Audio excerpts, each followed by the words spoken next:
Welcome back to Wook+. I'm Weekend Wook, joined by the whole crew tonight. What's up, guys? Happy to be here on this Wednesday So I night. think we missed the boat on never doing a Gary Shandling show intro for this. What? Oh, is that a Gary Shandling intro? Well, Gary Shandling's like, this is where the credits roll in this. I think we actually missed the started boat working- on doing a new intro. Did you I start started it? working on one. Yeah. Man, I think we missed the boat on starting the show. Oh shit! Are we live? We supposed to start? Yeah. No, I'm pumped about tonight, though. I think we have a lot of good stuff to talk about. Obviously, this way, a nice little set list here, and also, I mean, it's cool because you guys are out in California doing the Tapers thing, and we haven't had the whole crew here to just hang out for a while, so I'm looking forward to this. This will be a fun conversation. Let me real quick. What's up, kitty cats? Let me remind everybody to like this video and subscribe to the channel if you have not yet. We have a lot of more excellent content coming your way, and we appreciate the support. So jumping right into it, this is huge. I mean, there's a lot of big stuff coming. I mean, going on with Halloween and everything, but Billy motherfucking Strings did a WrestleMania thing in what was that, Grand Rapids, and boy, was this something. Who I wants have to a take it? question.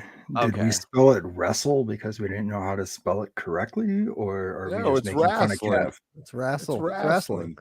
I Sorry. mean, I don't want to get canceled, but I just figured it was like, bluegrass, country boys hanging out, wrestling. But I've always called it wrestling. yeah, but Whoa, wrestling. Simply as a child of wrestling. It's not a Wrestling. typo. That's all I cared about, man. it's not a typo. I used to go down to the Baltimore Civic Center, see Hulk Hogan, Sergeant Slaughter, Iron Sheik, Superfly, Snook, all those guys.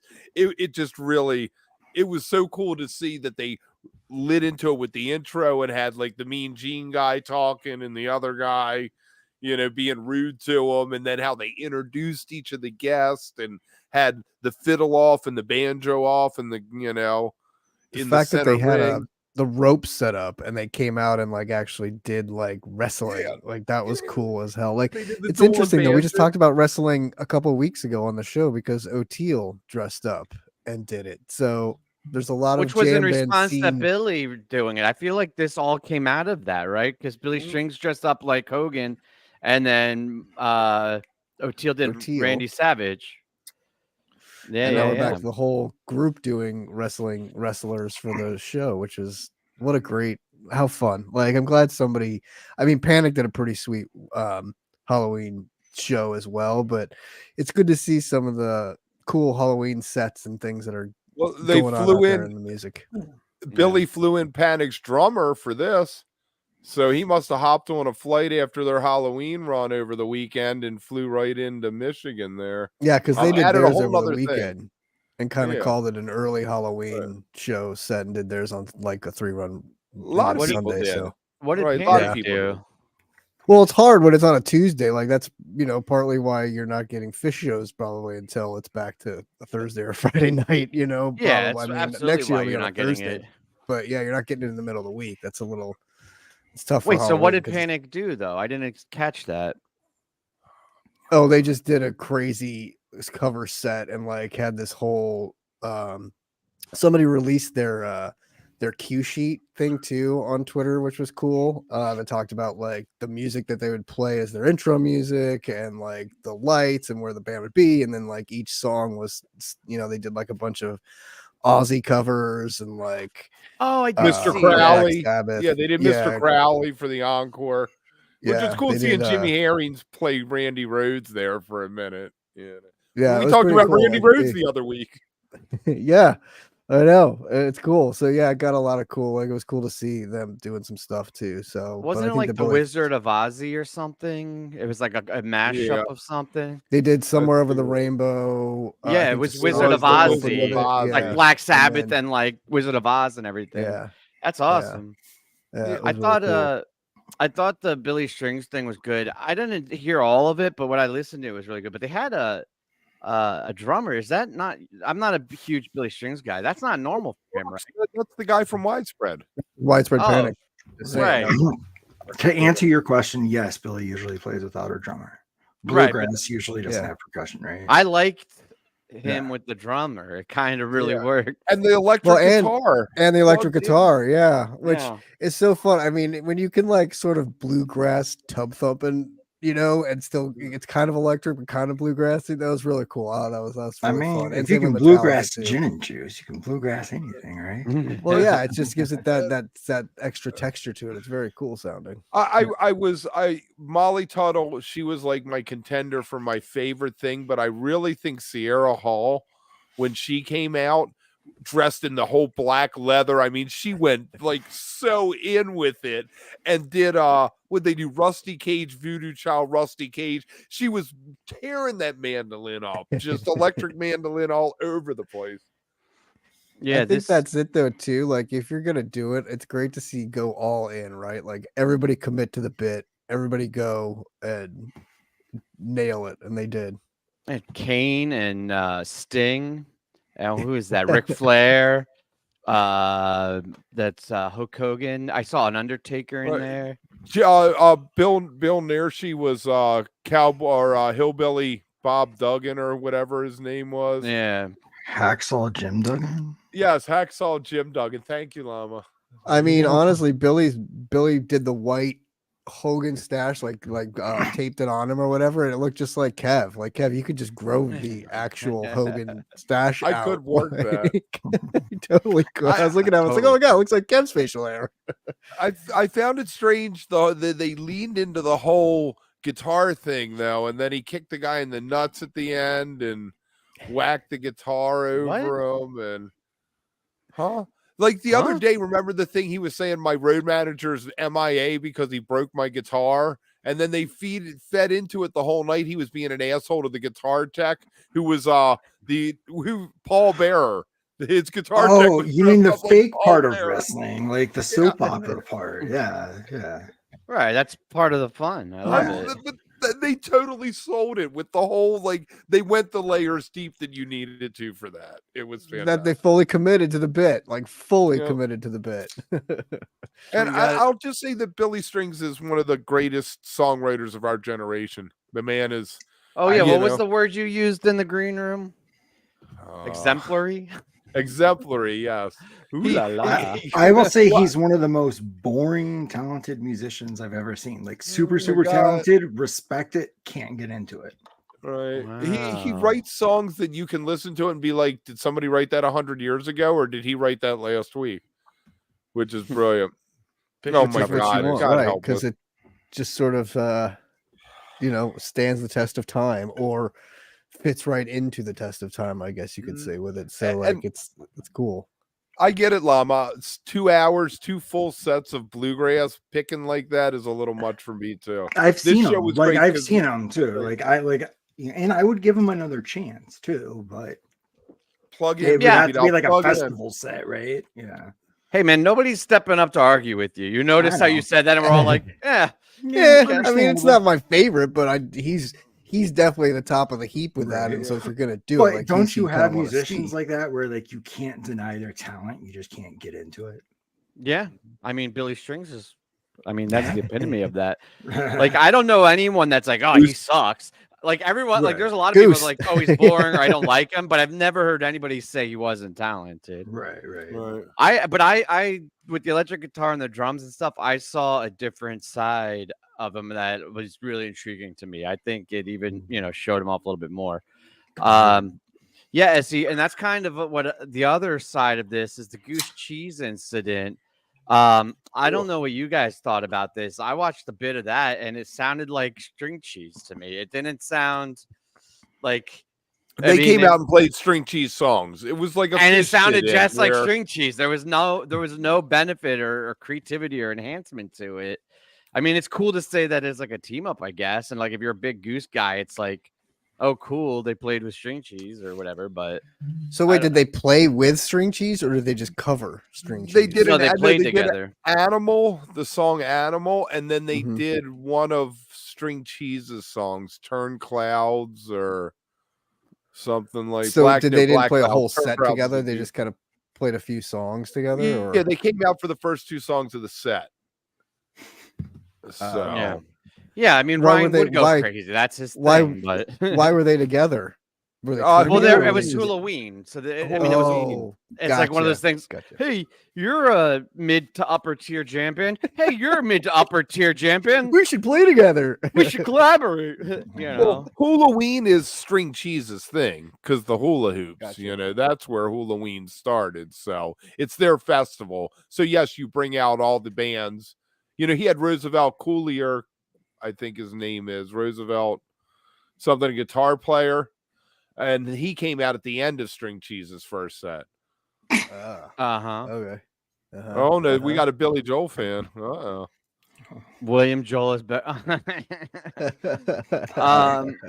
Who is String Cheese's percussionist? I like that guy a lot. Is that Jason Hahn? Yeah. And so Orbo or whatever, Goose is percussionist. Like, and I think Goose is talented. I'm not gonna shit on him. Or I whatever. think there's an O on the end of that name. Orbo or whatever. Orblo. Is that who you're talking about? You just Your make a comment, percussionist sit back, isn't and Let me give Tim a shovel Fuck here. Kev. Let me give Tim a shovel. He just throws it out there and then sits back. And it sits back. He's like, "Yeah, good luck with that one, motherfucker."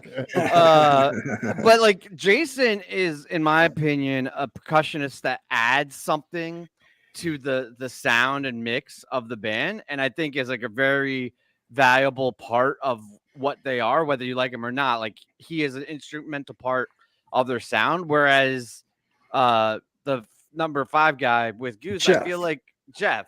Sorry, I'm sorry, I'm terrible at names.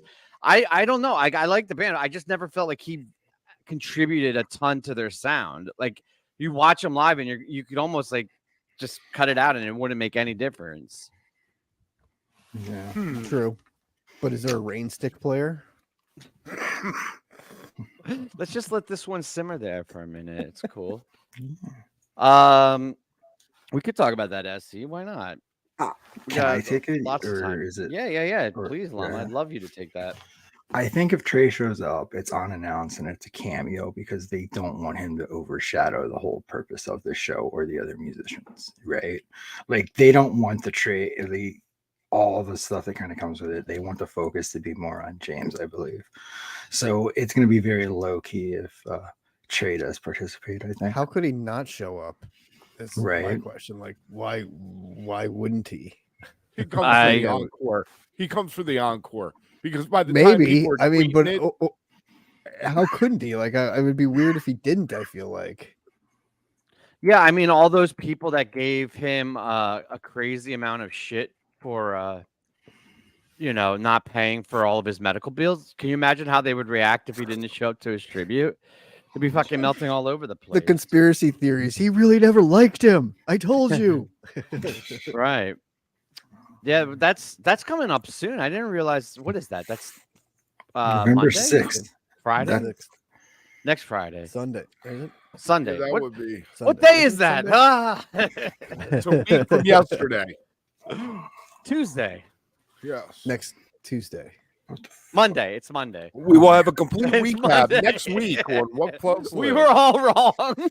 The 6th. That is next Monday. Yeah. Tune in next week when the gang discovers calendars. You know what though? Because also it's in Brooklyn and like Trey's right there. It's literally a subway ride. He'll show up for the encore. He'll come out and they'll do Johnny Be Good or something. They haven't announced who's playing though. Oh That's yeah, there's a surprising. list. Tons of people showing up.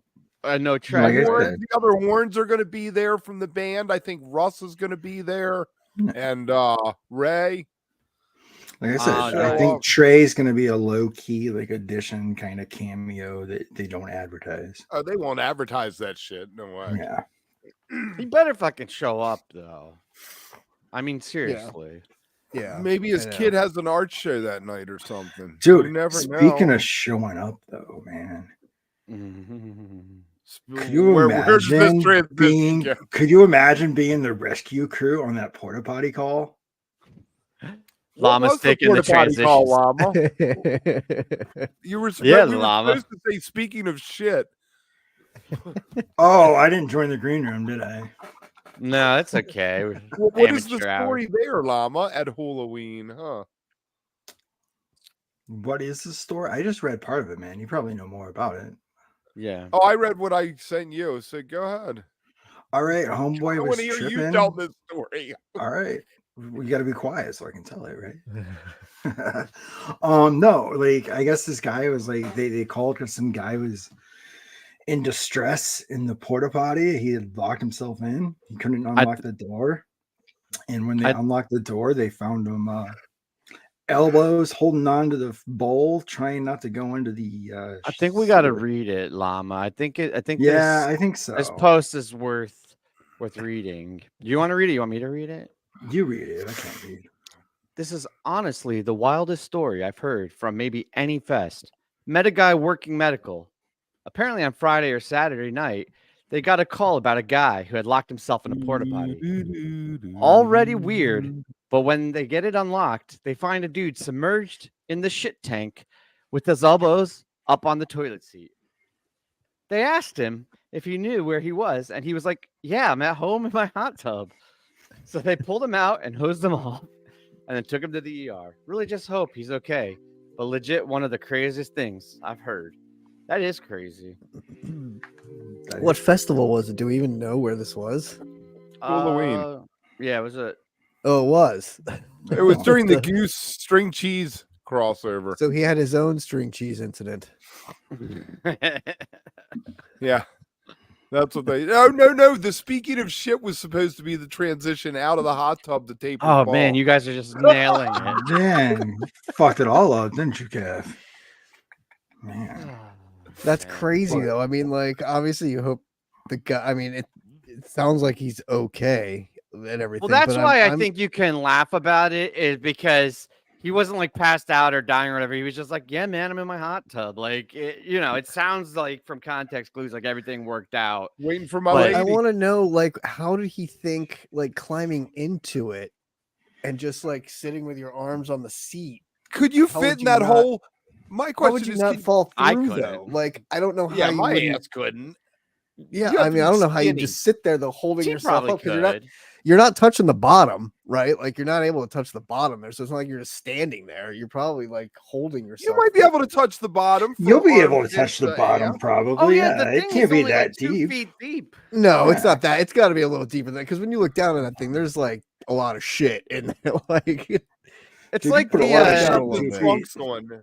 it's like one of those magical sacks, like from like the Looney Tunes or whatever, like the tent from Oh. Harry Potter, where like on the outside it looks like it's like a foot deep, but then you look into it and it's like 500 feet deep. You're like, whoa. the only thing is that it was probably nice and warm, and it probably felt really good, like sitting, like that's probably why it's just like, oh, this feels wonderful on my feet and my legs. I don't know how you get through the smell and not realize like what's happening, but I don't know. It's pretty gnarly. Yeah, it's It is. And also, how do you Pretty- break down a door without like knocking him in either? Because I feel like those no. porta There's potty, probably like, a tool kinda- you can put in there to turn the To just, latch. like, flip Yeah, it. those things aren't that Band secure. ball or something like that. You're just like, yeah, ripping the top off. I have trouble going in porta potties because I have like, I don't even want to say it's irrational, a fear of them tipping over and trapping you. Right. So like, this is bad. This is probably the most vile thing I've ever heard in my entire life. You mean like flipping over door side down so the door side is on the We ground? should move on. you're right. killing me, Tim. You're killing me. We're losing subscribe. Man, It's I'm why looking at the stats on YouTube and everything's just crashing. are you saying our views are taking a shit? Yeah. Oh. All right. All right, so how's Taper's ball? Yeah. Talk about tapers. Let you guys It go. was great weekend. It's crazy seeing how far they've come in the last month, especially after tour and then rehearsing and then seeing these shows. Man, they sounded so good. The gag, if you don't know, was the Big Lebowski. So it was based around bowling. Night one, they just kind of wore bowling shirts and played a regular 2 sets. Saturday night they came out dressed as characters from hold on. They had sampled from the movie in the second set of the first night. They introduced the Lebowski theme and the bowling, and sort of with the bowling, and then night 2 they all dressed up as characters from the movie and intertwined songs from the soundtrack with their own songs in the set and played some sort of straight through and some kind of funky and different and put their own little twist on it. They did Run Through the Jungle with a saxophone, which was incredible. Sean Natchez from War. It was, yeah. Was Dave, who was Lebowski? Dave? Yes. Which Dave Lebowski? Had to be with the hair. The Dave abides. He looked good. He looked really good. And let me guess. We got bass player was Goodman's character. Yes. Yep. Yeah, yes. Go ahead, Tim. You pick one. That's no, I'm good. You got the drummer and the keyboard player. Zach was Jesus. Oh,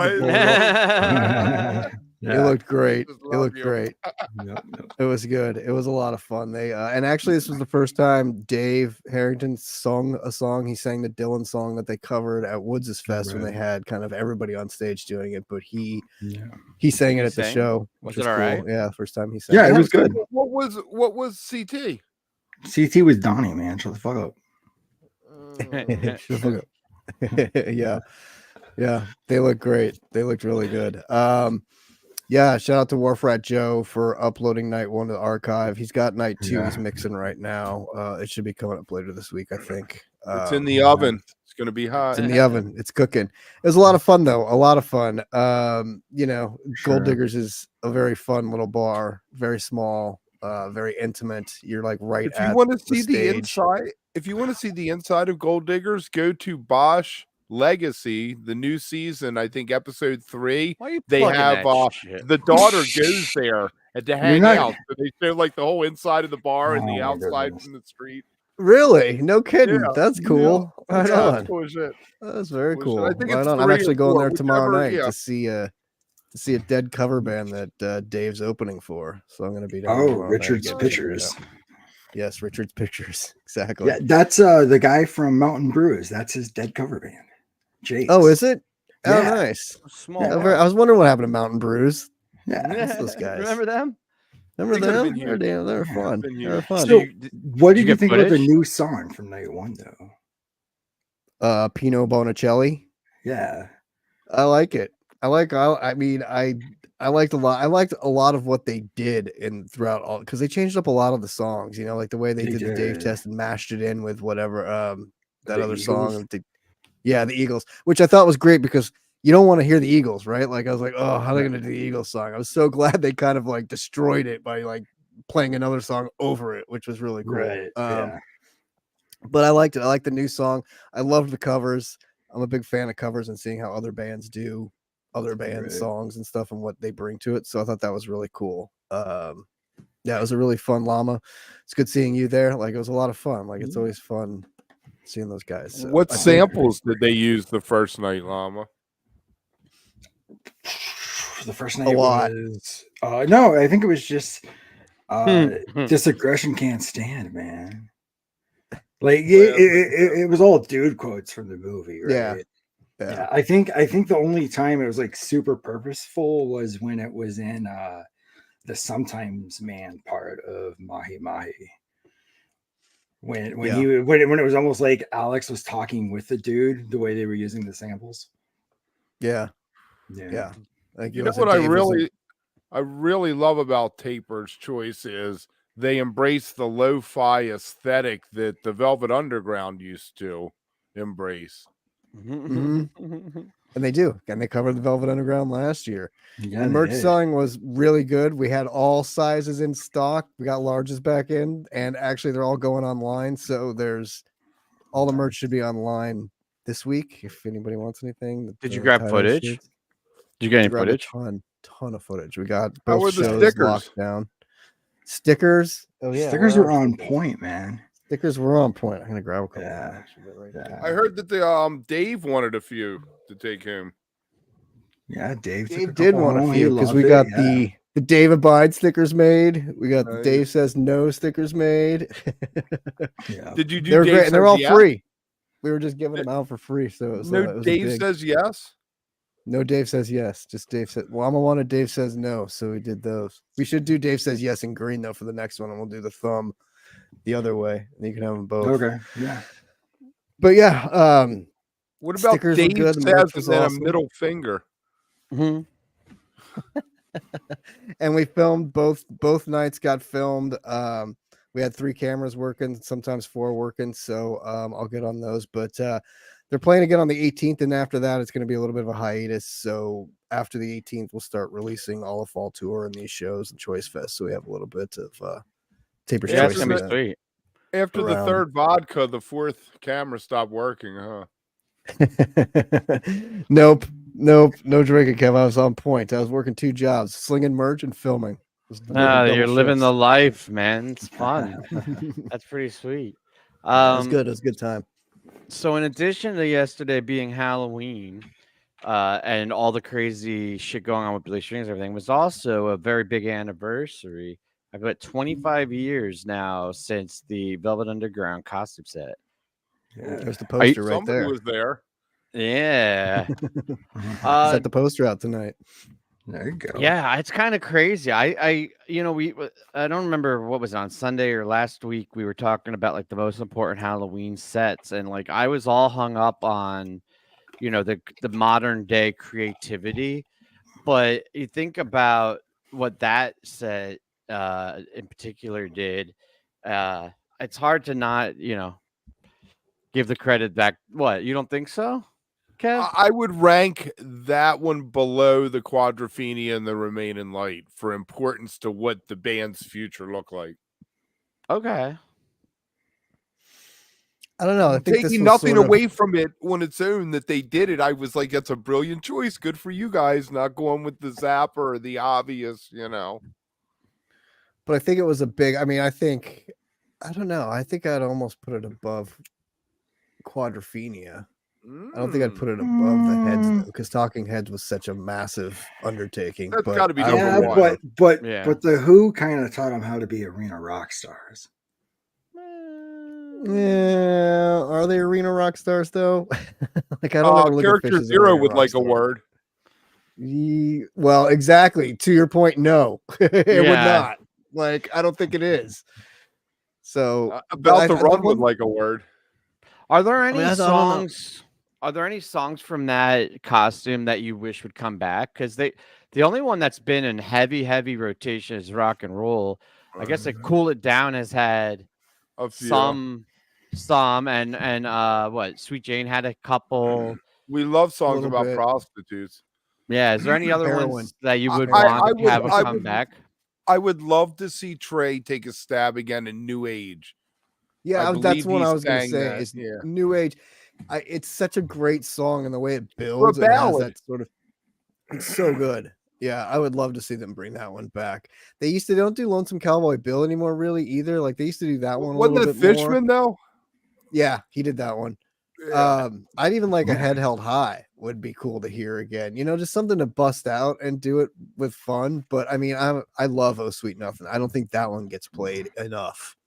It's like Shine a Light. with to North me, Carolina a few years ago they did it, maybe in 19. Yep. No, Yeah, it's a 2013 real was random. the I mean, I've last got No it at Sweet Dick's and a Nothing. couple times, but it's not really one of those. Again, it's kind of like that Torn and Frayed Shine a Light Stones cover that you don't really get enough of, but is the better song that you'd rather hear over. I mean, rock and roll is great, but I kind of look at it like Loving Cup. Like I'd rather hear Shine a Light or Torn and Frayed over Loving Cup. I'd rather No way. hear Oh Fuck Sweet that. Nothing. Fuck No. that. Torn and Frayed is cool because it's a bust out, but they fucking kill. It's a way Loving better Cup. song. I love Way- the lyrics way more. Way Loving more. Cup Yeah.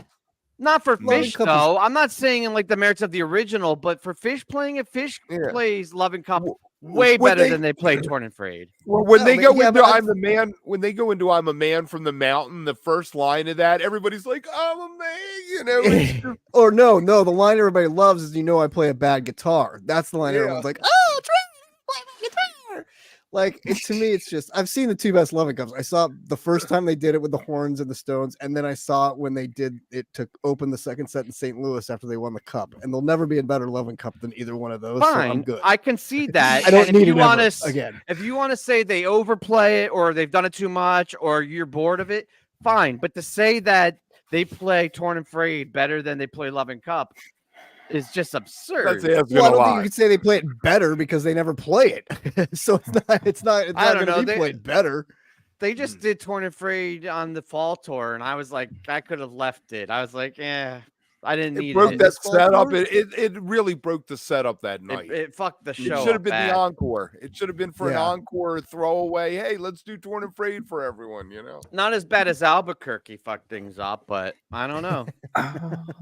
And Rock and Roll, we just listened to what was the show? Yeah, 12. From 2012, that Alabama show. Yeah. And that Rock and Roll was fucking spectacular. It was probably the highlight of the whole show. Yeah. Yeah, really, really solid. It's cool Was because this for they take Wook+live? and well, I'm gonna work on this transition slowly because I don't want to get off of Rock and Roll. I like when they take these covers and then take them type 2 and get really exploratory with them, right? And that was kind of what we dove into in the Wook Club last night. I don't want to talk too much about Wook Club, but I just want to give everybody a quick rundown of what we're doing in case you missed it, because I know this has evolved a lot over the last week and some people were confused. But basically every week we're going to pick a random show using .net's random show generator. And then Tuesday, right now the plan is Tuesday nights at 10 Eastern.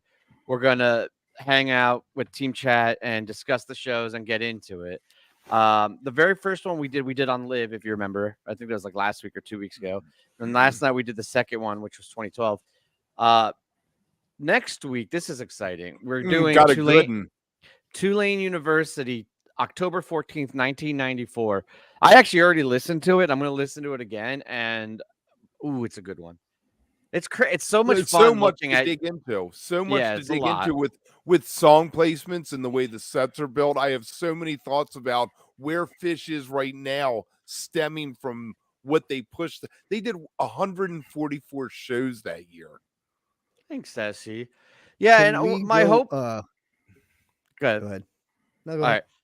All right. My hope for this show too, and this project we're doing, is not just to be like more recaps and just be like a bunch of talking heads giving your opinions, but to kind of have you guys listen, like you guys being like the audience in the chat, listen and participate and give us your opinions, and also to look at where the band was in these moments and kind of, patch together a quilt of, looking things through the perspective of, now throughout the history and the songs. And, I don't know. We'll see how it goes. We're going to let it be organic and evolve as we do it. But so far, it's been a lot of fun. And I'm really, really looking forward to diving into this Tulane University show.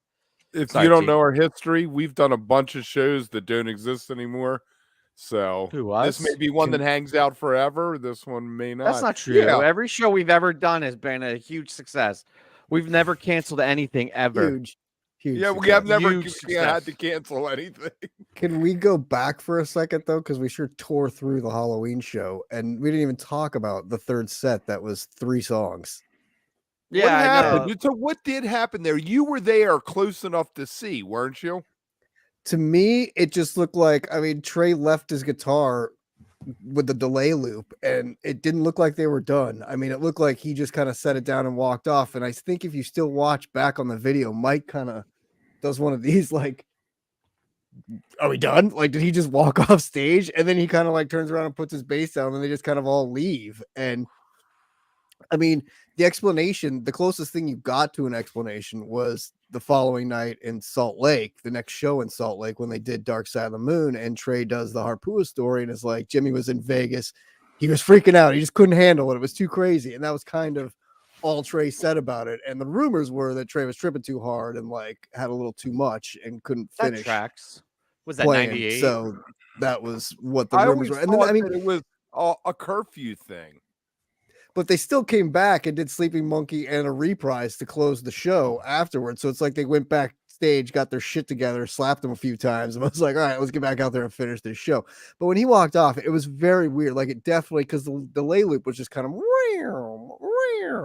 you're like, okay.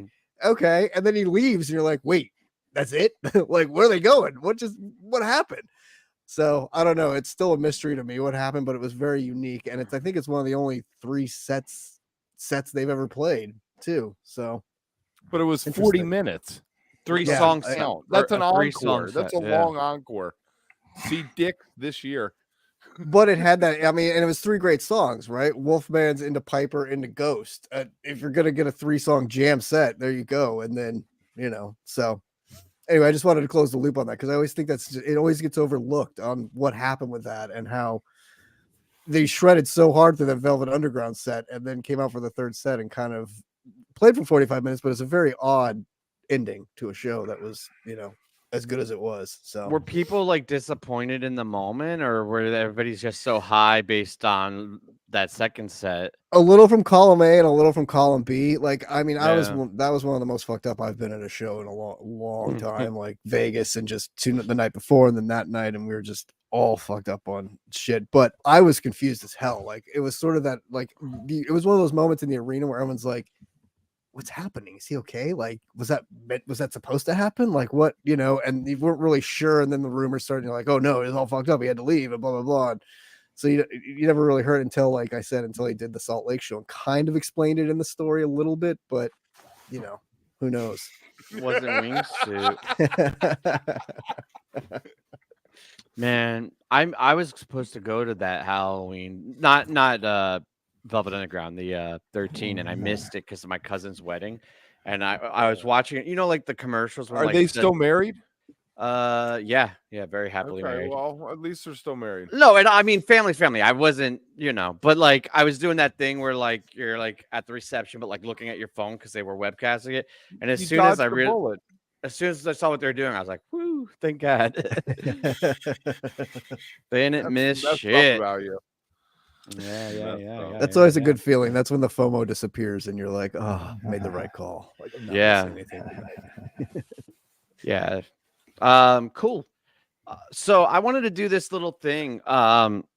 Mockingbird does this thing where they have people in the community put together playlists, like non-Phish playlists, and You made one? and I made one. They asked me to do one. I thought it was nice. I gotta So I don't see want- this, man. Well, so what I think the way I want to do it is maybe I will read the songs, and then you guys and maybe Chad, if you want to play, we'll keep it very simple. Is skip or listen. So imagine you have this playlist on your phone, you're cruising, and you're like, all right, this comes on. Am I listening to it or am I skipping it? I just want to see how in line I am with the Wook crew. All right. And also, it's a cool way to talk about my playlist. I'm proud of it. Is I like Kev this way. pretending to drive like he's in Compton? Yeah, Like, yeah. what are you doing, Kev? He's our Puts his resident arm out the mimer. window. He doesn't drive, so that's the closest he gets to it is miming it. Yeah. It's like, yeah, this is how you drive, right? Yeah, I got my top down. I remember this. And the whole Winded my thought hair. process too with this was like I was gonna try to do some clever theme or what I wanted to like put out there, and then what I ended up doing was just saying fuck it, and it was a stream of consciousness. And you'll see some of the songs you'll see a pattern of that as like how my brain kind of worked on it, but there's very little like overall theme. It's just Thematic unity. yeah, there's not a lot of thematic. There's no cohesion to this, huh? It's just pure Yeah. musical chaos. It's well, let's see. You tell me what you think at the end. All right, so I open it up with 32 Things by Mo. Great opener. Great opener. High energy, I think kind of like a Buried Alive feel, Good opener. awesome. Go Bomb Track from Rage Against the Machine. Okay. You guys In the say 2 skip or slot? play or skip or Play. listen? Play. Skip. Play. You're not a Play. Rage guy, Kev? No, I'm not a rage guy.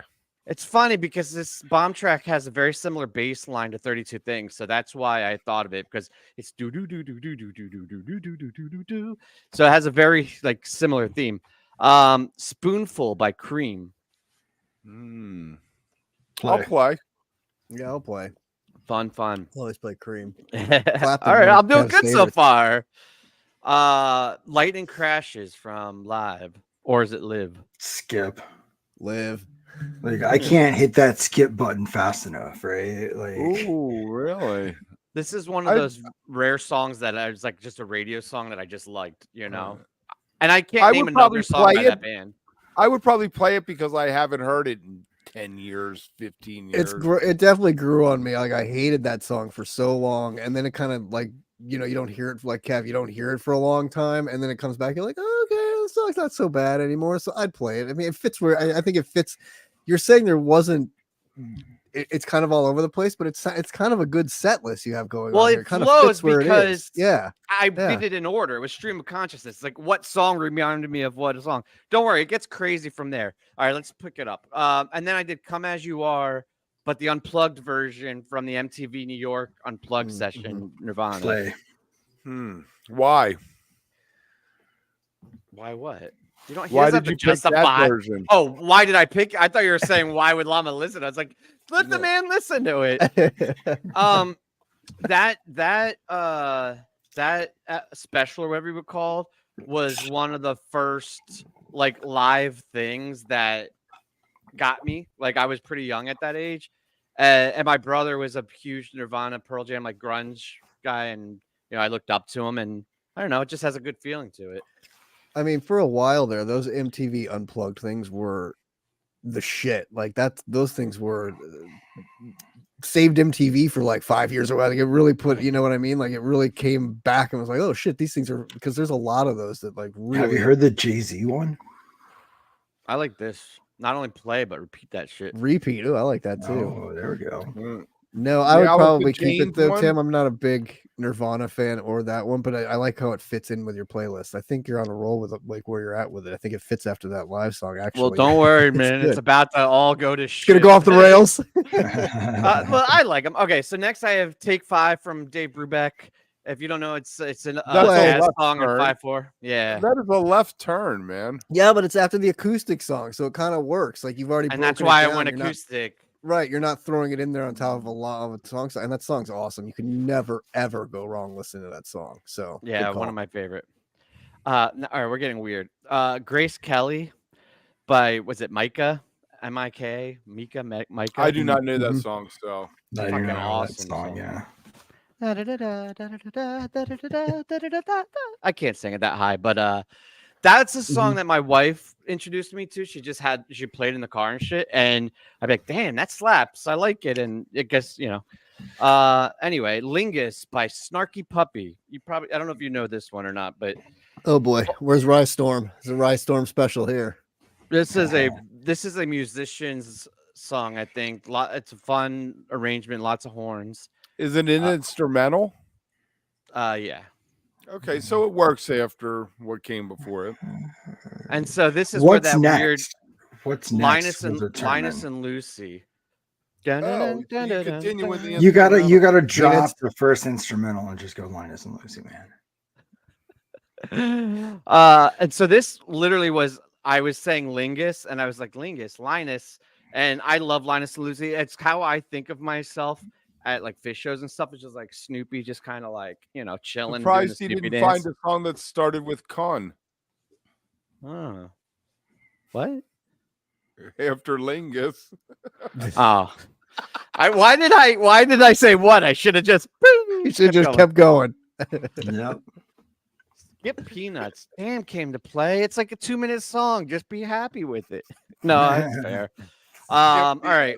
Chameleon, Herbie Hancock. Boom, boom, Oh, boom, so boom, you're just boom, all boom, instrumental Hey, now. You're like, boom, So boom. then we Screw got the yeah, vocals. we kind of flowed into this new. Yeah. In the middle. Okay. Okay. Wait, so what did you guys play or skip? You're all skips. oh, I'll plays? play that. I'll Play. play that any day of Yeah, the week. definitely. Play the fuck out of that, right? Yeah. I was listening to that today, just kind of grooving with it. Okay, Martyr from Rusted Root. Skip. Hmm. I would probably skip that after the Chameleon because I wouldn't be. It's a lot after Chameleon. Yeah. Yeah. Yeah. I'd probably that's, skip that one. Yeah, skip. Fair enough. Everybody, Wait, except for Poor Makita, because roasted everybody root. hates it. That right there is reason to drop it, right? He's like, fuck Uh, you guys.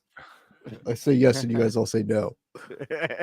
You say No, yeah. I feel like Scoot and I have similar tastes in a lot of ways, actually. Twiddle. Uh, You uh, both like twiddle. Oh, that's coming. So next is Watcher of the Skies, Genesis. Oh, Okay. that's now see after Chameleon. No, That it's would have been after perfect. Martyr. Yeah, but that Well, would have yeah, been you perfect. skipped Martyr, so it is perfect for you. Yeah. Dun-dun-dun, dun-dun-dun, dun-dun-dun, dun-dun-dun. Why has Uh, Fish not done that? They did it once. They obviously I learned to think play I it. think about that all the time, Kev. Like all the fucking time. I have no idea why that's not one of their main heavy rotation covers. They not only do they play it, and not only is it a great song, but they play it fucking great. Like they kill it. Well, in that one time they did it, I have no idea why they don't play it. They absolutely should. Is it All difficult to right. play? This is where it all really starts to, I think, unwind and make less sense. My One and Only by String Cheese. Skip. All right, that's fine. One by Metallica. Oh, definitely play. Oh, you're going all over the place, aren't you? I would Yeah, probably skip that, but I'm just not a Metallica guy. Yeah, I'm not a Metallica guy, so I'm losing You gotta. everybody. I like it in there. You gotta have something else in there. Like you need to up it a little bit. Nah. The It's stats good. are just crashing. That's terrible, man. Yeah, There one you is go, there awesome you though. go. Play one. There you go. Birds of Fire by Mahavishnu Orchestra. Oh, If there you're you not- go. If you're not familiar with it, I highly, highly recommend you go listen to this because I honestly wanted to put that whole album on. So this is kind of like representative of that whole album. It's one of my favorite albums of all time, but this song is fucking banging. And then Birdland, Weather Report. Nice. Okay. All right, Alphabetical Slaughter from DJ K Slave featuring Papoose. No, that's not Skip. me. All right, so I don't know I got that. to give a quick explanation for this. It's not a super happy story, so I'll keep it short. But my best friend in college, my boy, as he would say, was this guy Steve-O. Unfortunately, a couple years later, he passed, overdosed. But we were like opposites, complete opposites. If you saw us, you'd be like, "How the fuck are you guys friends?" There's some through lines that I think you could probably figure out. But he was into like rap and hip hop, and came from a city. I was, jam bands. I came from suburbia. We connected over certain recreational activities, but we were literally like best friends. And every day he'd come into the apartment and be like, "Yo, this just dropped. You got to listen to it." And I always gave him shit. And the last one he ever threw on me, he was like, "Yo, there's this new rapper Papoose," and like talking all shit. And if you listen to it, they literally shout out every letter of the alphabet. And this guy raps where every single word in that phrase or stanza starts with the letter of the alphabet. And he skips no letters. And it is just, I don't know, unbelievably talented. It doesn't fit in the playlist, but that's the Nice. story. It was kind of just something I listen to every once in a while when I miss Steve-O. All right. I'm embarrassed. Should I stop here? No, you keep going. Keep Now. going. What the hell you mean? You stop roped us here? in with the story, man. Now, come All on. right. Next, I have "You Were Meant for Me" by Jewel. Yes, Ooh. that's a fucking banger, dude. I don't care. That's I I'm cranking it up, I will make a confession. There was a time back in maybe 2000, 2001 that I was a huge tape trader of Jewel tapes. At one time, I probably had like 40 different Jewel shows on tape. What? What? What? I'm not like, that's not embarrassing. I'm not like, but like I just didn't know that was a thing. No, it was definitely she allowed recording. And so I would trade with people all over the place,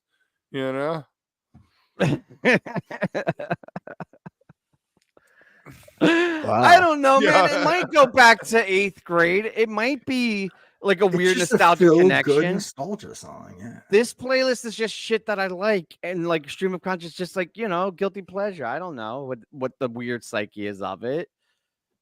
She's fucking. I love Jewel, man. All right, a couple more. Foreplay Long Time by Boston. Ooh. Big drum song. Big Mhm. fun. Apples from Twiddle. Does anyone even know that song? Scoot knows that song. Scott does, yeah. Gotta I like know apples, man. You gotta like. Yeah, that's a great song. Two more. Dig a Pony it. by the That- Beatles. One of my favorites.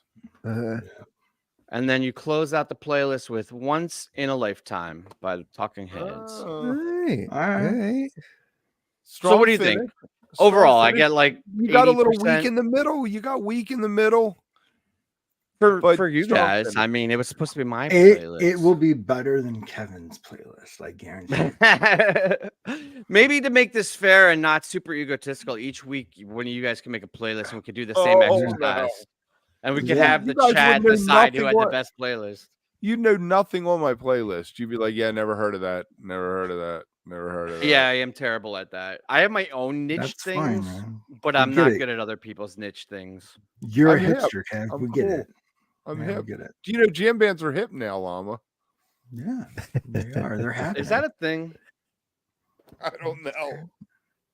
Half the people I ask are like, they don't like being called a jam band, and the other half are like, why not if it brings people in the door? So, Oh, wait, let me close this out real quick because there was actually a point to me going the whole playlist. Oh yeah. So it will be coming out soon through Mockingbird, but regardless of the playlist, if you want it, you can get the playlist through Mockingbird. But regardless of that, I highly, highly, highly encourage everybody to support Mockingbird.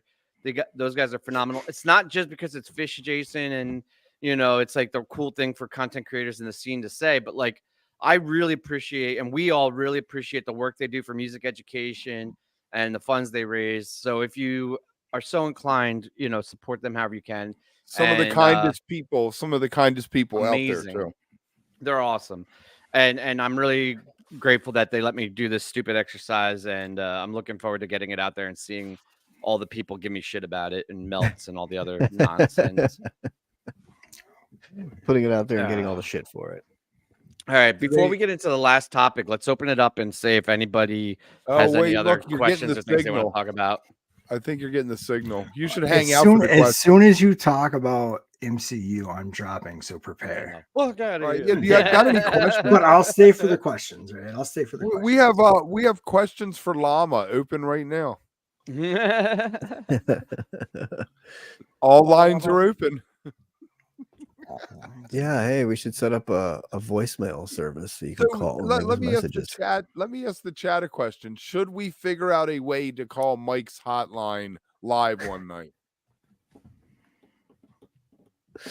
What do you want to ask Mike's hotline, Kev? I think you just call and it says dumb shit. I don't think you actually speak to a person. You should I've never probably called it. call it and see if it's worth airing, right? That would ruin the surprise, though. Oh. It might be something completely idiotic, and we're all like, "Really? That was it?" Or it might be something that we're like, "Wow, that was so cool." Why don't you do an impersonation of Mike? Do your impression of him and record it, and we'll make it sound like we're calling Mike. Mike the Gordon. Is that your Mike impression? Was that Kermit the Frog or Mike Gordon? That was like an Irish Kermit the Frog. Yeah. Does he update it a lot? Like, is it like the David Lynch thing where you can call David Lynch and get the weather report every day? Every No, I couple think he months, does, like- you see somebody yeah. tweet about it, and it like pops in my head, and I'm like, I should call that number, and I save the number, and I never. You should call just it. call it. Like, just do it. It's just a weird episode. It was very strange. Very strange. I Very think we're all on strange. the Halloween mindset. Yo, I want to give credit to somebody in my neighborhood. It was the most brilliant fucking idea. They're giving out industrial glow sticks. And at first I was like, why the hell? You're not giving out candy. I thought it was like a weird tooth. But then I turned the corner and you could see all the kids on the streets glowing. I was like, that's so fucking smart. Beating each other over the head with them. No, but like when it's dark out and shit, I was like, I don't know, man. I thought it was super smart. Oh, I'm chilling thrilling. I would say that the Ooh. Martian Monster is one of the top 3 songs ever done at any Halloween show by Phish. I think going back to your point earlier, Kev, about the direction of the band after a Halloween show, I think Chilling Thrilling was a monumental point for them. Like, I think that was one of those turns. I mean, to take that. Wait, that album was and turn it Kev's into- point. I thought that was my point. No, Kev brought up, how Quadrophenia and Remain in Light. Remain in Light. Rain and Light were two big, like taught them. I think Chilling and Thrilling kind of did the same thing too, and taught them we can just jam like we can do anything. We can take these songs and turn them into our own and jam the shit out of them and make it. I mean, Casbah Vox, don't get me wrong, is brilliant for the short amount of time and what they did with that to turn that around and write those songs and do the whole gag. And those songs, I mean, Santos is their new favorite fucking Arena closer Rock at its finest. encore. But I think Chilling and Thrilling is did more for the band, I think, than Casbah did. I think song pound for pound value, Santos and the Final Hurrah are better than any of the individual songs on Thrilling Chilling, but overall concept and performance and jam vehicle, I would take Thrilling Chilling all day. I mean, Martian Monsters, Birds, Timber. Timber, right? Yeah, Pet Cat. I like how everybody froze. Like they forgot that was a song. No, for some reason I couldn't get past Timber took me a Jerry, and Yeah. I don't know. It's a weird glitch in the Matrix, man. I was like, not Jerry. Oh yeah. Right. Yeah, your I Pet do Cat. remember I mean, Essie. I do remember that live stream. I had my kids watched it, and they still talk about how cool it was. yeah, I it had was a awesome. Halloween party going on at the time and kept sneaking upstairs to watch it on my computer upstairs during the party to check it out. Because I was like, especially when It they wasn't brought out like the supposed to be haunted house. free, right? Then they fuck it up, and then they gave it to everybody, and YouTube like nailed it, and they still don't just use YouTube. I feel like that's happened several times. Like, just use Yep. YouTube; it's fine. Yep. YouTube's cool. Yep. And I will say that Cosvod or sci-fi? Is that a fair question? That's probably not even a fair question. Ooh, I would say sci-fi. Oh, I'd say you're really? fucking crazy. I think Don't Doubt Me and The Howling. Don't Doubt Me, The Howling, Knucklebone. yeah, but Kev, do you remember leaving that show too and all the hate everyone was giving that show? Like, I mean, people were furious, like, oh, these songs will never get played again. This was not what I was expecting. Like, these songs are so there's no way. Like, I don't understand how they'll ever play this again. Like, where would Egg in a Hole ever fit? Like, why would you ever play that again? And now, How can you say there's that some about of, like- Phish, though? I mean, everything. no, but this one, like, unlike Casbah and the other ones, you're like, oh yeah, we'll see these songs come into rotation eventually. But Sci-Fi was very different. Like, that was a But very for me, reflecting back on the music, I thought it was so innovative. Where Casbah Vogt was really what they were trying to do, be a Norwegian keyboard band from the 90s or whatever. That's Which they not nailed, innovative. though. A rock band pretending to be another rock band in fucking Las Vegas. Like, that's A dude and playing adding the dude. whole fake It's nice to Wikipedia do. page and like all the fake stuff Right. they did to build around the world building for that was pretty cool. Not that Sci-Fi didn't have that too with the comic and stuff, which was very cool too. But I just think I don't know. I think Casbah had a little bit more to it than I mean. Sci-Fi was phenomenal, but you It also had fire. Sci-Fi had fire. They came down from the ceiling. It had COVID. It was It great. had COVID Oh. for everyone. It had me they had flip those out in the COVID smog casino. machines. Yep. No circulation. I will say though, leading up to Sci-Fi were kick-ass Vegas shows. Probably some of the best, other than like that. What was it? 2000. When was the David Bowie set when they did the Golden Age and those? That was a great 18? run into it. 2017. But I think the 18. Sci-Fi run with the number show and the pet show were That really Ghost cool. in the first set before the sci-fis was one of the best. Might Ghosts be the of best. 4.0. Yeah, it's fucking Yeah. a fantastic. I Ghost. agree, and I think everything around Sci-Fi was better than what was around Casbah for sure. That first Yeah. set of Halloween was fantastic. Buried Alive. You got The Roses Are Free. Yeah, that was Ah, good. 16, yeah. That was the Yeah. last Roses Are Free, I think. I think it want was. I think it was. Nobody wants I to hear feel that like shit.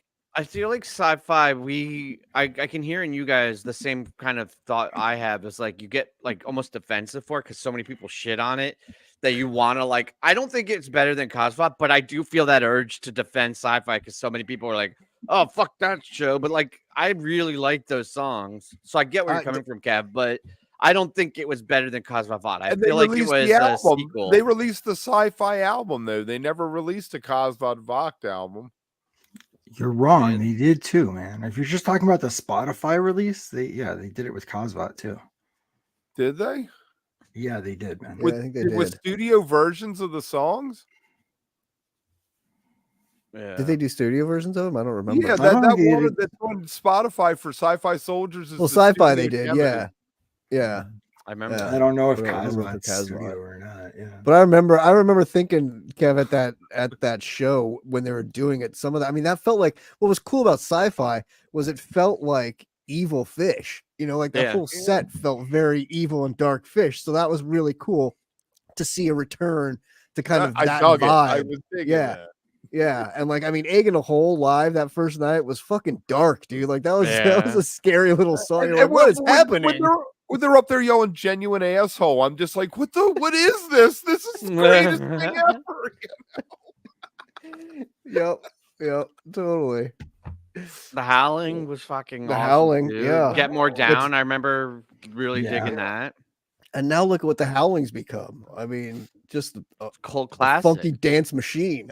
Like, They'll never Yeah. play that again. I remember talking with people What do you afterwards. mean they'll never being play like, that again? They played like 4 times in the last No, year. no, What do you- I'm just saying that's what people were saying then. When I was Oh, talking, yeah. what song do you Oh, think yeah. they'll play? Everyone kept saying Knucklebone to me. And they That- thought Thanksgiving would show up again. And I was like, they're never playing that Thanksgiving song again. That was forced. Of all the songs Knucklebone was that night. Knucklebone was the one that felt the closest to the other like Cosvat and stuff. mhm. Like it Mhm. could get there, but I don't know.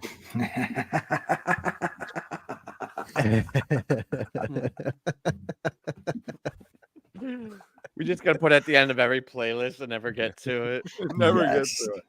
Yes. So No, we're the gonna last do what the episode of- MCU does and just build it up very, very Yeah. slowly and have nothing connect for a very long time. The last episode of Loki is tomorrow, or is it next week? And there's 2 I more. think it's next week. I think There's the 2 final more. 2. Yeah, there's 2 more. There's 2 more. Wait, is that what we're gonna talk about? Loki, though? We could talk about Loki. But Yeah, I wanted 'cause to that's talk gonna lead about into the talking about Kang variety being canceled. article. Well, Yeah, Kang's yeah. canceled, right? Well, You there's know a I lot of was, shit, but you just said you didn't want to do that. You want to start with Loki, so we're gonna start with Loki. We'll Well, start with I we was go with Loki, Loki because, yeah, I heard that the last episode of Loki is a really good point where they could just cut Kang out. That's why this I is was dropping thinking, though, now. It kind of got an interesting cliffhanger to it that it'd make it a little bit harder. I was actually one of the TVA prisoners for Halloween this year. I had my TVA jumpsuit on and everything. I was a full-on Loki. It was great. The timing worked out again that it came out right before Halloween. That was The very best That was is when you were perfect. Vision. Yeah, that I had this costume that year too, and I went with Vision instead. And this, I got to do the Loki one. You this and year. your girl as Vision and Wanda were fucking That was spot that was on. That was sick. fun. That was the Sci-Fi Soldier night. Yeah, that was that so was much great. fun. Yeah, that was a blast. That was. I awesome. think Those were Loki's good been costumes. hitting every mark. Honestly, I think it's the best shit they've they've Dude, done. it's in a definitely long the best time. shit they've done since almost since last look. I think it beats every. Did you see that thing with She-Hulk where every episode cost $25 million to make? Like, and She-Hulk was not Dude, Secret Yeah. Invasion was $250 million fucking budget. bust. And it just destroyed everything. But we're gonna Yeah. ignore that. I really I- like I really like the Marvel one with the teenager. I thought that was really yeah, Miss fun Marvel, how that they was did good. that. And it was a good way to introduce her. Like I thought that was a fun way to introduce her. The thing, Secret Invasion. To your point, though, Tim, I thought the first 2 episodes were good. I thought we were getting into something, and then it just completely fell apart and went to shit. Like just completely. They should have So, got the writers of Jack Ryan. Like it should have been that kind. No, it should have been a proper Secret Invasion. If you're gonna use that IP, like do it with the fucking Super Scrolls and the Avengers and make it a movie and make it big. If you're gonna do this setup where it's like a thriller thing, at least fucking nail the spy thriller and get the people that write Jack Ryan, right? Like yeah, or I any of agree. those. There's a Hunt or Born. There's like literally thousands of examples of great spy thrillers. They just did a really shitty version. No, Loki. So I heard next episode is going to be kind of a lot of like backstory and filler. You know, it I've seems like struggled, man. I've struggled with Loki. I'm going to be honest with you. You told me during the second episode, right? You were like, 3's really good, but 4 is apparently going to knock it out of the park. And maybe it was because you told me that. I was disappointed, but I was like, eh. yeah, I don't know. You know what? It's missing some of the fun of the first season, that had some of that that and the chemistry between Sylvie The and Loki. McDonald's bit was funny. The McDonald's bit funny. was great that she wanted to go work at a McDonald's. She was like, fuck it, I'm done. I'm going. But I think they also kind of, I think this whole setup of the Kang thing and the Quantum Mania and all this stuff, it's kind of boxed them into a corner of how to like do these, because this whole thing is about the time stream thing, right? And like how you're gonna fix that thing, and it's because they're boxed in this corner of like having to solve this, or that's their MacGuffin, and how do you fix this? So the first season had a lot more leeway and a lot more fun because you were just introducing the multiverse and you were just learning about like what all this was. So to that point, though, I think they've done a pretty good job second season of trying to explain where they're going while also keeping this its own storyline, which is cool. But I'm interested to see what it sets up.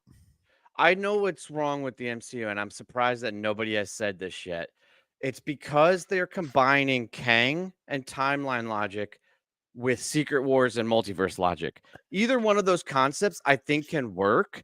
You could do the multiverse route where you're bringing in the X-Men and then Spider-Man, and you're doing different universes, but it's one consistent timeline. Or you could do the Kang logic, right? But like Kang in the comics, the reason he works is because it's one universe. He goes to the year 3030. He goes back to ancient Egypt. He hops around the timeline, but it's in one universe. The variants are from different timelines of the same universe. It's not incursions. I think by trying to replace Doctor Doom with Kang and combine the timey-wimey with the multiverse shit, it just makes it way too heady. Even for the nerdiest of nerds, it's just way too out there for movies, and they're too far into it now. They got to abandon all that shit, get rid of the timey-wimey stuff, get Dr. Doom in, and focus strictly on X-Men and multiverse. So they cancel Kang. Who do you have playing Dr. Doom? That's a big casting decision. Yeah, I think that. I mean, Cillian Murphy. I want Cillian Murphy. I don't even know who that is, but maybe that's the right answer then. From Peaky Blinders. Oh, that Oppenheimer. guy's fucking great. Yeah, hell yeah. He's also Scarecrow in the Dark Knight trilogy movies. Yeah. I don't think they just cancel Kang either, though, because I, as somebody who's watched everything, like I haven't missed something. I want to see, even if it's a little bit rushed, I want to see a resolution to these storylines. I just don't think they need to belabor it for the next 5 years and tie Secret Wars, because there was talks about making Kang the Beyonder and like rewriting Secret Wars to be Kang. Like, no, fuck that. Just have one movie. Like, you could still have Avengers Kang Dynasty, where within the confines of the movie, you tie up all these loose ends with Kang and then move away from it for good and just bring in Doom and the Fantastic Four and the X-Men and go balls to the wall Secret Wars. What about open stuff left from Quantumanium? Well, there's not that much left. Where do you think the Marvels is going to pick up from and go to? I think it picks up more closer to, I mean, I'm assuming it's going to also have to pick up somewhere Loki, but it felt like when was Miss Marvel? Because it has to be after that, because she's part of the team.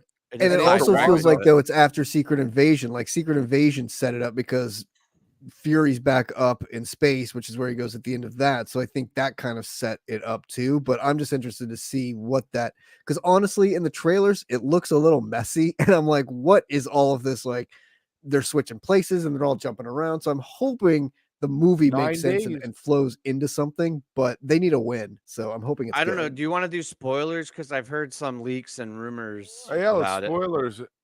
So one of the big things that's come out about it, and actually I think Marvel leaked this themselves because they're so terrified of it failing, is that at the end of the movie, there's going to be an incursion and Monica's going to end up in a different universe.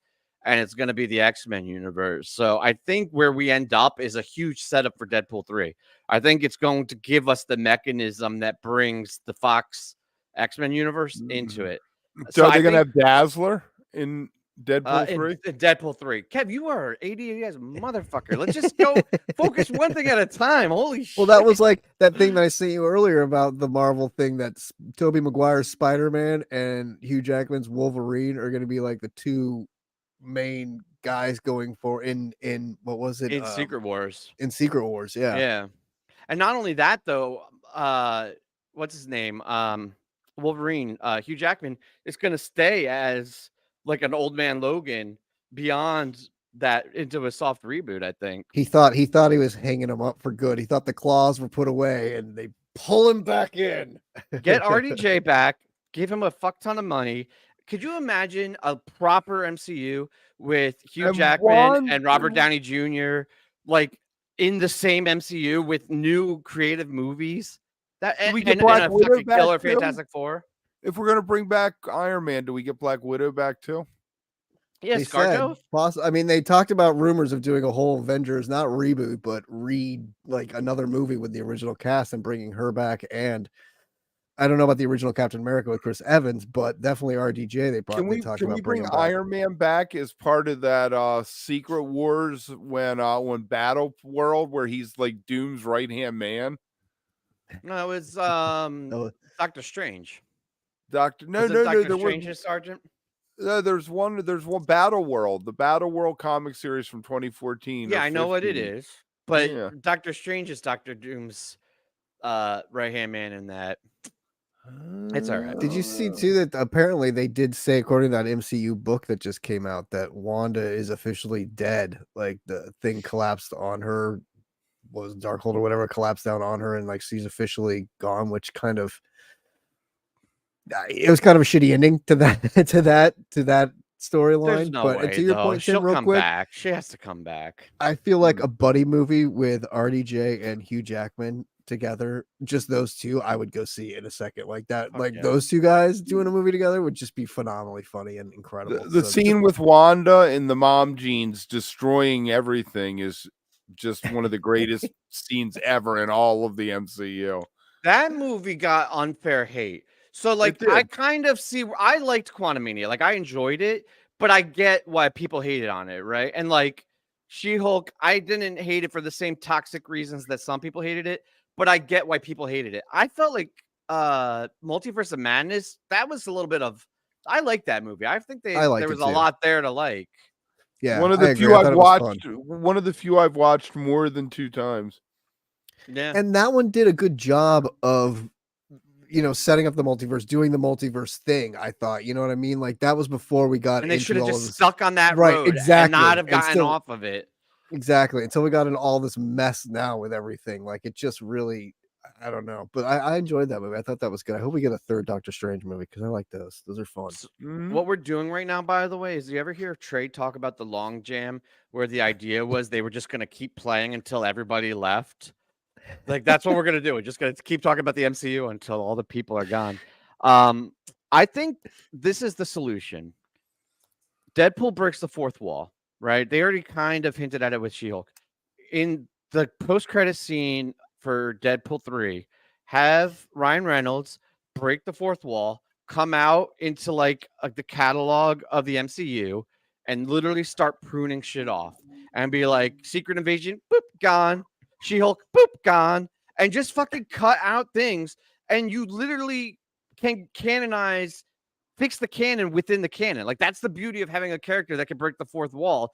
And every nerd, not only would they be happy because you fixed the timeline, it would make sense with the history of Deadpool. That's all you have to do. Totally. Kind of Wow. like what they did with all the other movies before Marvel took over, like with the Fantastic Four and those two movies from Fox and the old Deadpool and all that stuff. It's just cut them loose. We don't need them. Yeah. And Cav, to your point, Yeah. the movies that you always liked on Netflix and all those, like that no longer mean anything. The Agents of S.H.I.E.L.D. and what's her name? Tim thinks he's missed minutes over there. Oh, dude, talk about a creepy fucking villain. Holy shit. That's the best villain ever. She should have. They Hi, should have made I'm her gonna kill the you. big bad of Phase 5 and 6. Totally. I love When when they're she doing the goes black and crushing white. and she's smiling, you're like, oh god, it's fucking super creepy. Just her voice. It's that like Ah. nice like The she sounds so Southern sweet and drawl. nice, but she's a serial killer, like it's so crazy. Like you wake up in the morning and you roll over and she's just laying there like, hi. You're like, oh no, I thought you what left did I last do? night. I made you breakfast. The other problem is why did they not give Daniel Cretton and Shang-Chi, like they had such good things and they just abandoned it. They set up Yeah. so much shit. Even Eternals. I know a lot of people didn't like the artsy fartsy part of it, but like you have like a powerhouse cast in that and set up all this shit. Even if they come back to it, it's like what, half a decade later, a decade later. Even the giant celestial that's sitting out in the Atlantic Ocean somewhere that we never hear or see about in any of the other shows going forward right now, like that doesn't. It's crazy. What it's do you kinda do? What about Daredevil since Kingpin has appeared? So I don't know how much you guys like pay attention to all that shit, but they had a whole script written and a whole plan and went into pre-production and started filming, and they got rid of all of it. They cut it and they fucking were like, nope. And the main reason was because they were too soft. Well, this is the speculation, right? Like from rumors and shit, and that they were going too far away from the Netflix. My understanding is that now they're rewriting it to make it more true to the OG form, which I agree with 100%. If you're going to do it, you have to stay true to the Netflix version. If you go away from that, then there's no point in even doing it. Nobody's going to, you're going to end up with Ben Affleck's Daredevil. Nobody gives a shit about Daredevil in and of itself. It's you have to have how that they other did it on guy. Netflix.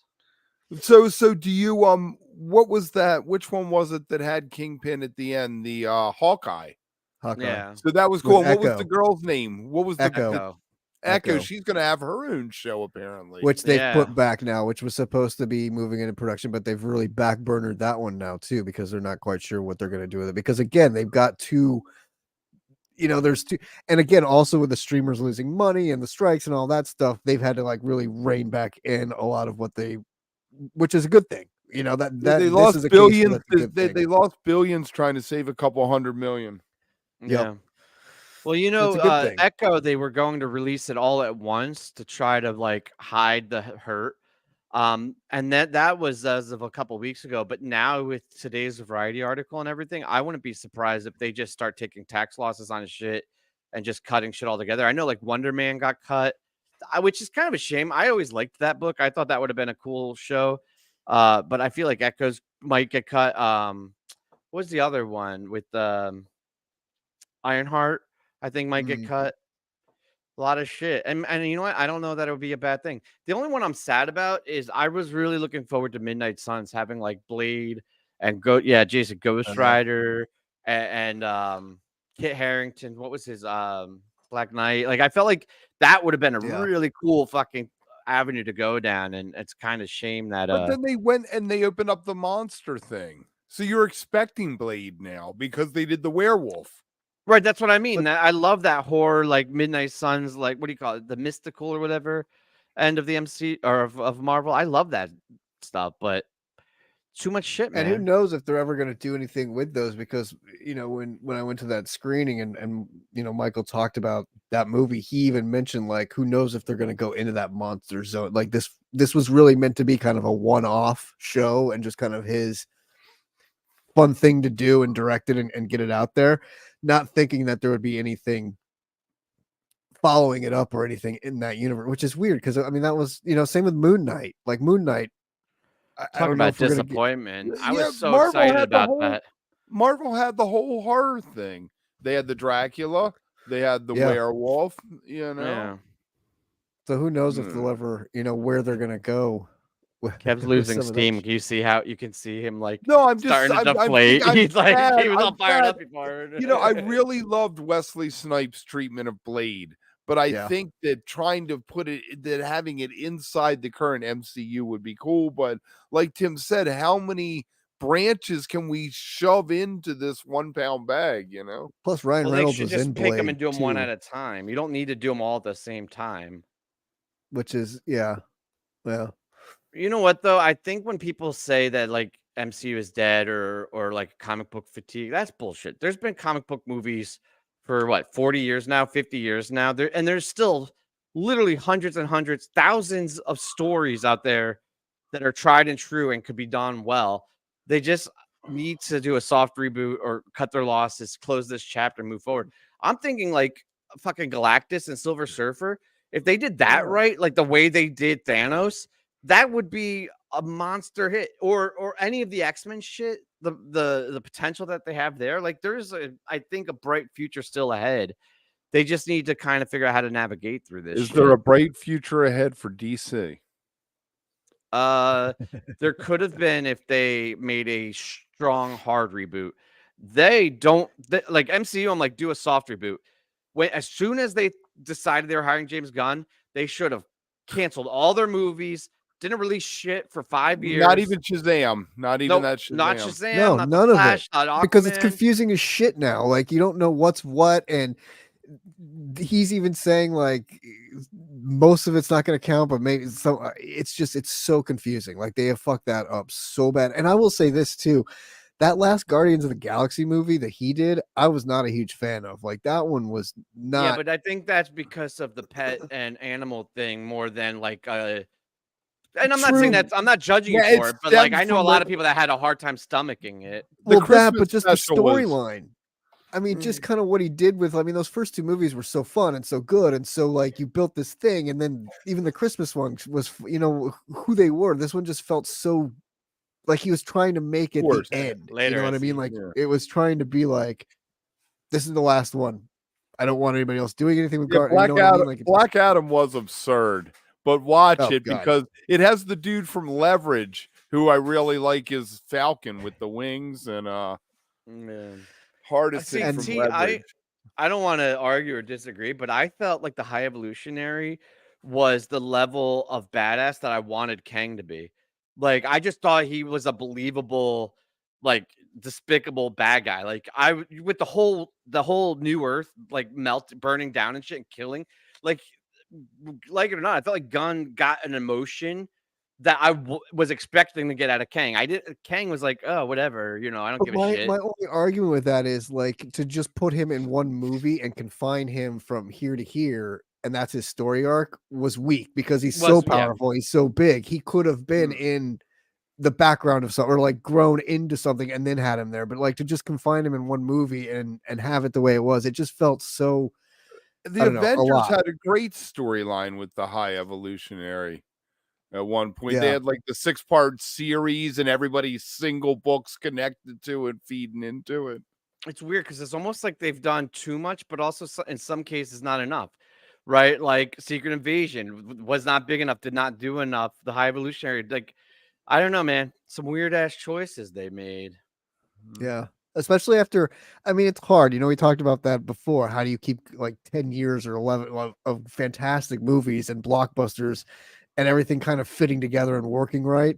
How is that even possible to do that much? And then after you've done that, how do you keep going into the next phase and keep it fresh and keep it moving and you know, including everything into it? So it's hard. You know, I mean, you kind of knew at some point there would be a slip up or a setback or a reset or something needed to kind of, you know, bolster it again. And also to your point, Tim, sometimes the casting hurts, you know, like the Avenger casting was so good, like Perfect.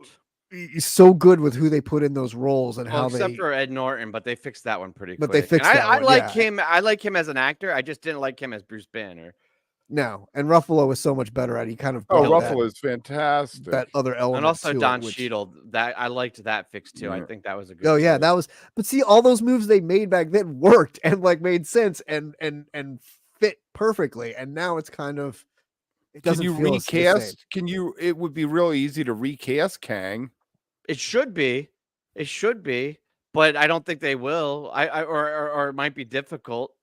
But like, yeah, I feel like before they were what they are now, they could get away with that shit. Like you just show up and all of a sudden Mark Ruffalo's Hulk. Okay. And we bought it. All of a sudden If Don Cheadle's everybody- War Machine. You're like, okay. If people don't know, the guy who did Kang had something happen to him. He did something Jonathan inappropriate. Majors, he has a court case. We're not going to get into because we're not Yeah. legal experts, but I But think that's why I said that they could just switch, have another actor play the part, and nobody I would don't notice blame because them.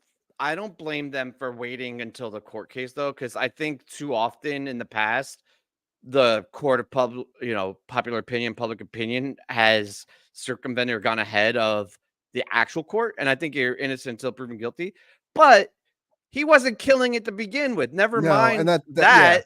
it just wasn't working. So even regardless of how he is, the court thing, abandon the Kang thing. Like, seriously. Yeah, I agree with that. Like, I think because the more you learn about this case too, there's both sides. Like, the woman seems a little sketchy too with what she's doing, how it all kind of went down and all this stuff. So who knows? He could get off completely. But to your point, Tim, that's a different issue to me. Like, yes, the legal issue is its own thing, but the character itself isn't on the level of Thanos or isn't on the level of the High Evolutionary. It wasn't built right. It wasn't set up right. It just doesn't feel It's like not a big bad. Yeah, it just hasn't been. And he's not the only character I think big enough to get him out of this right now without going into the mutant stuff is Doctor Doom. I think that is the answer. It should have always been the answer with Secret Wars. It is the answer. You do gotta like apples. I don't know. I numbers are going up now. I was like, it was dwindling, but now people are tuning in. They're like, what the fuck? Wooks talking about Marvel. They give me Doctor Doom, and I will be happy. And then we'll get into the mutants. I mean, it'll be interesting to see. Again, I think regardless of how the Marvels is, I think everything really hinges on Deadpool. I think that's going to be the big. Yeah, I agree. I think that's where we're going to get our yes or no. So or like Taylor Swift is Dazzler. Kev, you already said that point. No, I did not. I just said something about Dazzler. I never threw out. No, you literally asked if Taylor Swift was going to be Dazzler. No, I did not. We have it recorded. I'll show you the footage. We'll go back and look. I said, "What about Dazzler?" I think he said, Loki 2 is fucking great. Gabriel, because do you know in X-Men Apocalypse, the Dazzler album that they show is like it's part of one of the props. Taylor Swift is on the cover. Yeah, the problem is that she's a terrible actress, and I don't mean that with hate. She's acted in things. And Dazzler was a horrible comic, so I mean, so she could be horrible. She'd just bring in all of her Swifties, and then they're going to bring in $1 just with her being in the title. They could kill her off right away too, and it wouldn't matter. I think the doom and gloom around this all too is maybe a little bit overstated, and I don't want to sound like somebody's like. Because I do this with Phish, like the sit-down that like defends everything. But like, if you take the shows out of it and look at the movies, none of the movies, I don't believe, have lost a ton of money, and they've all been relatively decent. I think you could argue Quantumania wasn't living up to the hype, but that's probably an argument of it being too hyped. And really, the one that nobody talks about, but was the most egregious, was Thor 4. That fucking Taika Waititi just completely shit the bed on that one. Oh, come on. Natalie Portman, I'll watch her in anything. Oh, that's your Lady excuse for Thor. saying it was a good movie? Dude, Gore the God but that Butcher. that was another one that just I mean, it was fun, but it didn't do anything. You know what I mean? Like Gore should have been over a trilogy or bigger. They didn't give him. Yeah, it was absurd. It was terrible. It was fucking and that was one I was really excited about because Ragnarok is probably my favorite non-Avengers movie, like non-big movie. I think Ragnarok's the best, and he completely missed it. Totally. All right, but see, listen, Garfield though, I think that was Sony's fault for trying to relaunch the Spider-Man universe while the MCU is gone, because that was, if you remember, that was the same time that Captain America and Thor and shit were coming out.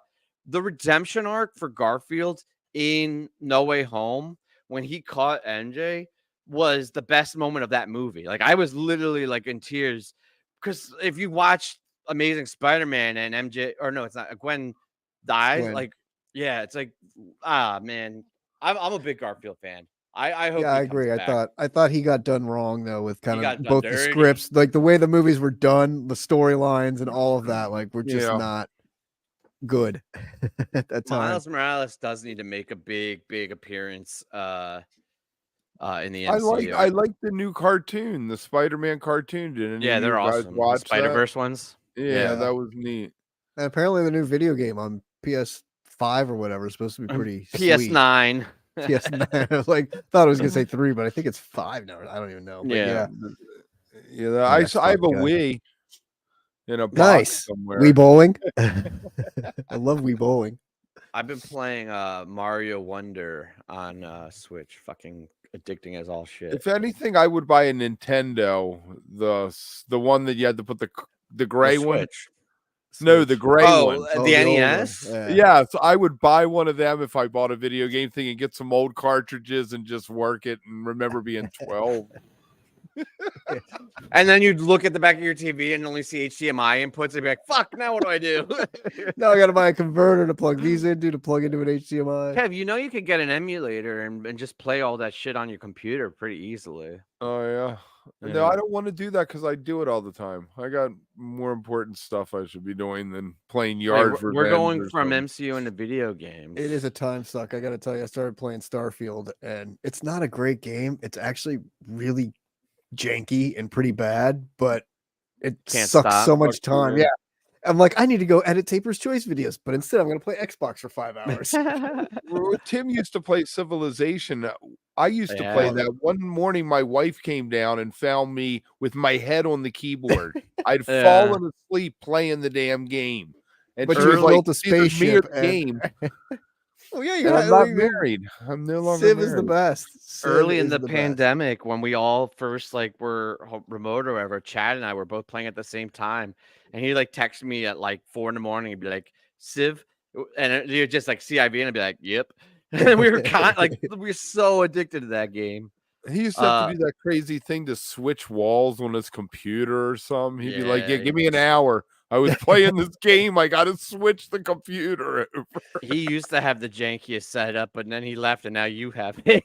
You were the And proud speaking of, owner. to bring it back around, that Avengers game that they came out with was awful, awful. Yeah. That's why I'm impressed that the Spider-Man game is cool, but it'd be cool if they could have a cool. Have they ever made superhero a game. cool comic game? Yes. Batman Arkham Asylum is awesome if you love Batman. That game is dope. And Lego Avengers, the Lego Avengers is fucking super fun. Okay. There you go. I mean, if you like Lego games and you like the Avengers, I highly recommend that game. The one But to I your had, point, no, not really. They never really have. the There's one I never had been a for lot of- Nintendo, the Marvel game, was just so bad. Just the missions you went on were so stupid. And then you get to one that was impossible to do. It would be easy, easy, impossible. It didn't build you up like Mario does. It builds you up. Mario. Mario. But that was the I thing, thought the his name was Avengers game. Wario. His brother is It's- Wario. Wario. It's terrible. And all you want to do is play with these guys that you want to you want to be Captain America and throw your shield. You want to be Thor and chuck the hammer. You want to be, Iron Man and float around and shoot. And it's just, there's so much, it's so bad. It was and that was also, Kev, how they introduced Miss Marvel, which was crazy. They did it in the video game to start and then did the TV show around it. It was weird.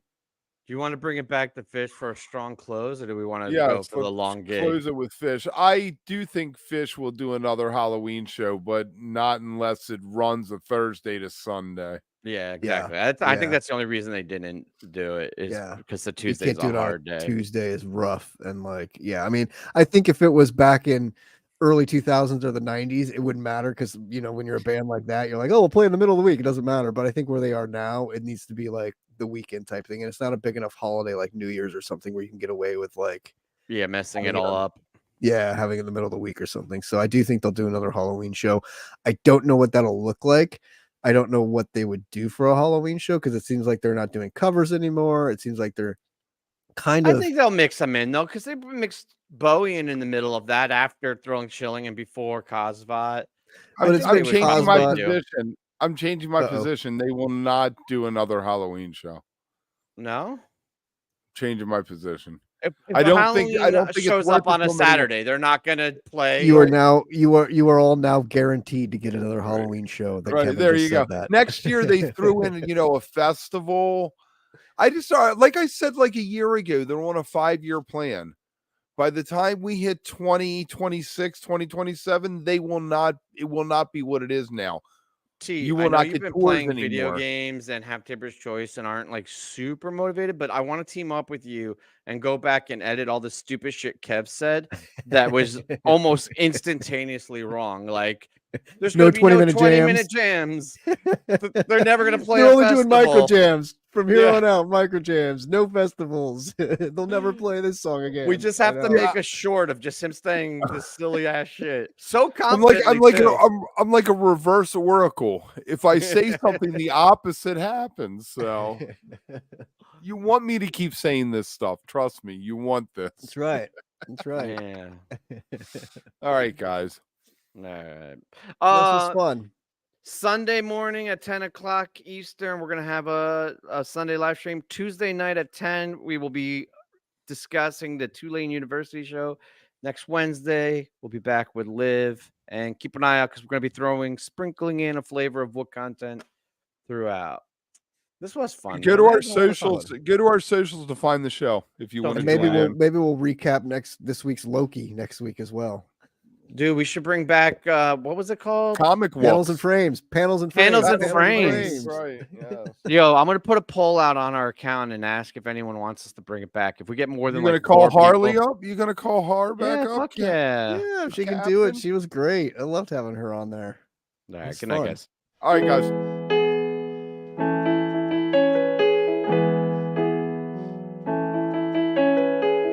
Still was 18 watching- motherfuckers. Holy shit. I Thanks, was guys. watching Overboard the other day. And They're Dr. the- Doom, and that They're the always cracks coolest me up. 18 people. They're the coolest 18 people on YouTube.